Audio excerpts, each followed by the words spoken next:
Hello guys, welcome to Water Sign Philippines. Ayan, so ito yung reading natin for water sign. Take only what resonates.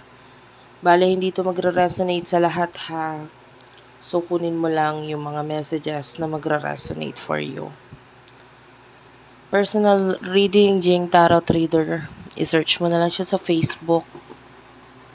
Ayan. And hopefully mag-comment kayo dyan sa baba. Any comments will do. Basta positive. Or kahit po yung emoticon lang na heart, heart, heart, smileys. Ayan, malaking bagay yan sa akin guys ha. Nagpapakita yan ng malaking suporta. So again, this is for water sign. Thank you very much guys. Let's start your reading. For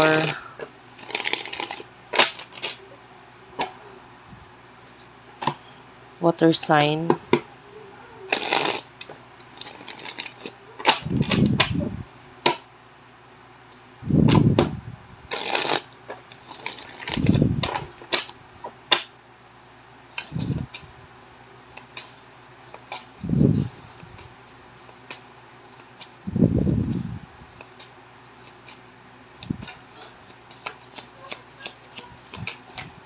Main energy mo,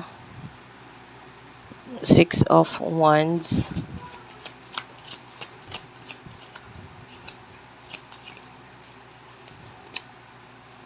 Five of Wands, the World, and the Ace of Wands. Okay? By the way, kung may mga maiingay sa background ko, pasensyaan mo na lang, ha? Uh, Seven of Cups is here. Ang dami mong kaaway.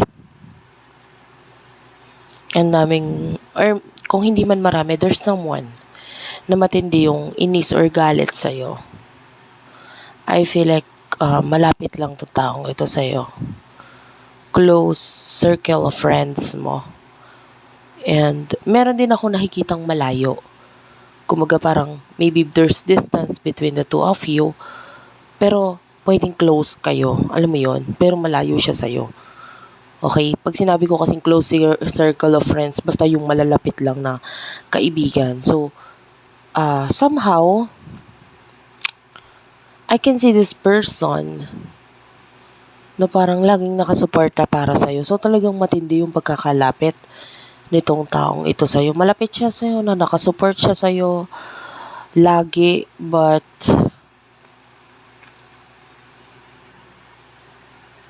I don't feel like alam mo, because with the Seven of Cups, you are thinking of other things. This is you, nagda-daydream ka, nag-iisip ka na gusto ko ng ganito, gusto ko ng ganyan, marami kang plano sa buhay mo. Wala dito sa taong to yung attention mo. Pero itong person na to, parang gusto niyang mag-cause ng something. Gusto niyang magkaroon ng, kung may pagkakalapit sa inyo, gusto niya magkaroon ng pagkakalayo. Okay? Medyo weird yung aking nararamdamang energy. Parang feeling ko parang gusto niya na, parang ang tingin niya sa'yo kulang ka sa palo. Pag sinabi kong kulang sa palo, pwedeng kulang ka sa disiplina, or naiinis siya sa ugali mo, parang ganun. And sasabihin ng iba, hindi, sobra-sobra na ako ng disiplina nung kabataan ko eh. Pero para sa kanya, hindi, kulang pa. Kasi bakit ka ganyan? Bakit ganyan ang ugali mo?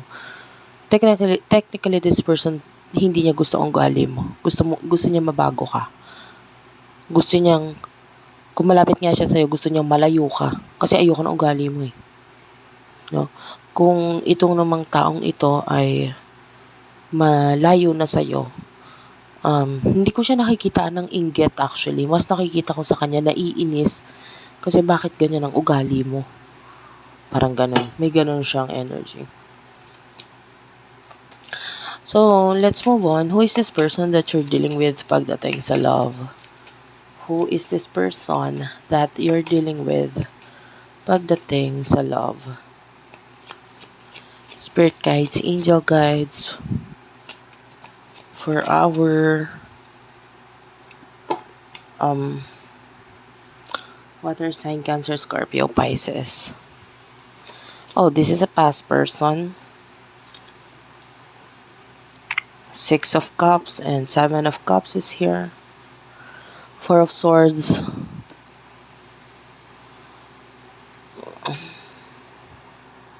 This is a past person. Nakafocus din siya sa mga material na bagay eh. Gustong-gusto ka nitong taong to, pero parang wala siyang ginagawa regarding dun sa pagkagusto niya sa'yo. Or either wala siyang ginagawa or wala siyang magawa. Pero gustong-gusto ka niya.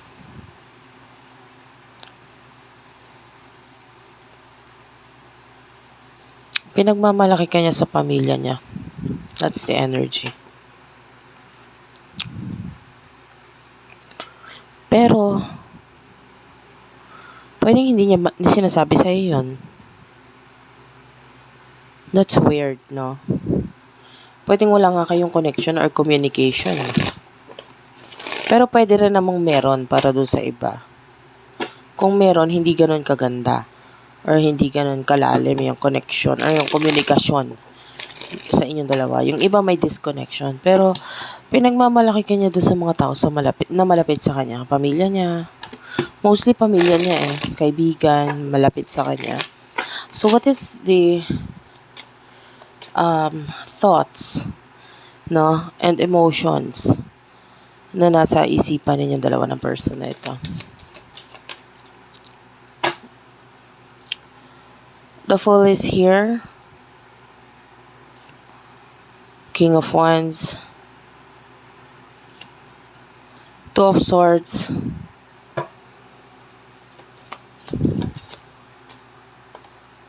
Page of Pentacles.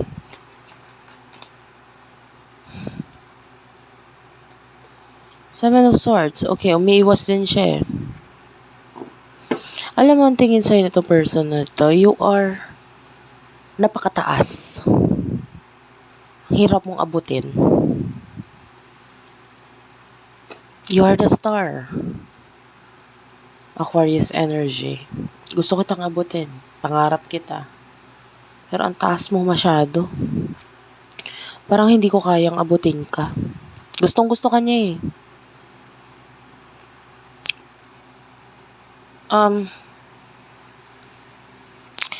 Parang ikaw yung makakapagpakumpleto sa kanya. You know, parang laging may kulang sa pakiramdam niya. I don't know if this is a soulmate or twin flame connection, pero for some of you, ganun. Parang may kulang sa akin eh. Parang ikaw yung gusto ko talaga eh. Parang ganun. And then, you are the Fool, 'di ba? Mataas talaga ang pangarap mo, mataas ang gusto mong marating. And can you see the Fool? It's on the top of the mountain. Nasa taas ng bundok yan. Ang energy niyan. And ito lahat sa'yo, yung sun. There's the sun. Sa picture, no? Makikita mo. You have a lot of positivity. Ganado ka mag-take ng risk. Gusto mo ng mga new beginnings. Mataas ang pangarap mo.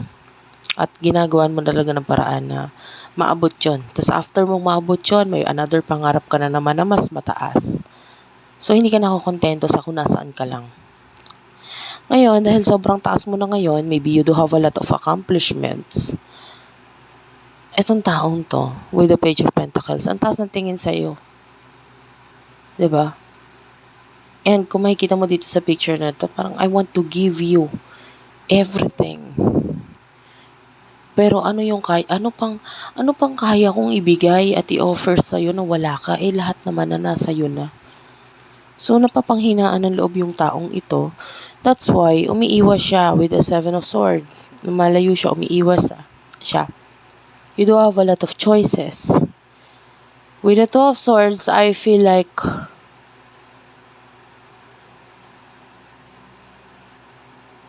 nakakita ko ng mga responsibilidad na inuuna mo.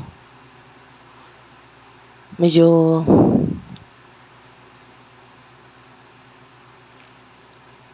marami kang bit-bitin. Parang ganun. And mahirap para sa'yo na hindi ko naman nakikita naglo-lockdown ka or mababa ang tingin mo sa person mo. Hindi naman. Siya lang yun na nag-iisip sa sarili niya na ang baba ng tingin niya sa sarili niya. Okay? Sobrang baba ng tingin niya sa sarili niya. And this person really wants you. Gustong gusto ka niya. Wait lang guys, magbuhay lang ako ng kandila.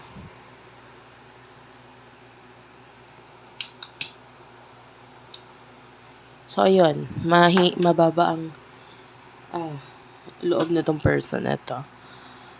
So, moving on. What will happen in the near future sa connection ninyong dalawa? You are the 8 of Pentacles. Pwedeng hindi mo alam na gusto ka nitong taong to na Temperance is here. Sagittarius energy. Or maaaring sa ngayon, wala kasing pakialam sa kanya. Ace of Pentacles is here.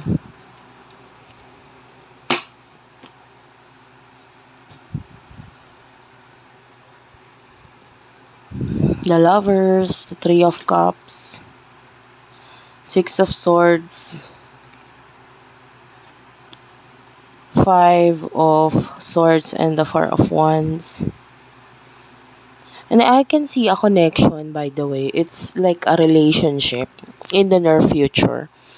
Mula sa person na ito, parang relasyon mula sa magkaibigan. Or dahil sa tulong ng mga kaibigan. So, pwedeng magkaroon ng relasyon itong person na ito in the near future na parang hindi niya masyadong feel. And then, possible na magkaroon ng pag-aaway. And then, that could lead into separation in the near future. So, pwedeng mabilis ang relasyon para sa person na ito. Kung ipipilit, possible na maipilit yan with the Four of Wands. Pwedeng ipilit sa kasal. Makakita ko ng pagkapikot para sa iba. Pero yung iba, pwedeng dahil napagkasunduan or dahil ipinilit lang yung relasyon. So, pwedeng ipilit sa kasal or sa pagsasama. Pero hindi siya mag-work out kasi punong-puno ng pag-aaway. As much as possible, mas maganda wag na lang ituloy. Yung kasal, parang ganon. Dahil hindi siya mag-work out para sa kanila. So that is for your person's side. Kaya lang hindi kasi niya ginagamit yung utak niya with the Ace of Swords. Okay, nagpapamanipula siya. Or kung anong sabihin ng iba kahit hindi siya sigurado. O nakita ko ng mga offers or mga ibibigay sa kanya, sasabihin sa kanya na ganito, ganyan. And wala siyang gagawin kundi sundin lang itong mga to. So kung hindi siya gagawa ng aksyon, susunod lang siya na susunod, possible matuloy sa connection or sa pagpapakasal na hindi maganda para sa kanya. And on the other hand, nakikita ko naman sa'yo, you do have a lot of possibilities and also new beginnings for you pagdating sa money, career, Temperance, Sagittarius energy. Although you're waiting, I feel like you're at peace. Meron ka mga bagay na hinihintay or taong hinihintay pero at peace ka lang. Parang hindi ka nagpapa-apekto. You're just minding your own business. So, in the near future, wala kang pakialam sa kanya. Bahala ka sa buhay mo. Parang ganun. Basta ako magfo-focus ako sa career ko, sa sarili ko. And then, maybe you're still waiting in the near future, pero hindi parang maghintay ng nasasaktan. Naghihintay ka lang na bahala ka sa buhay mo. Parang ganun. Kung dadating ka, dadating ka. Kung hindi, edi bahala ka sa buhay mo. That's your energy. So that's it for now. Thank you for watching. I love you all and bye-bye.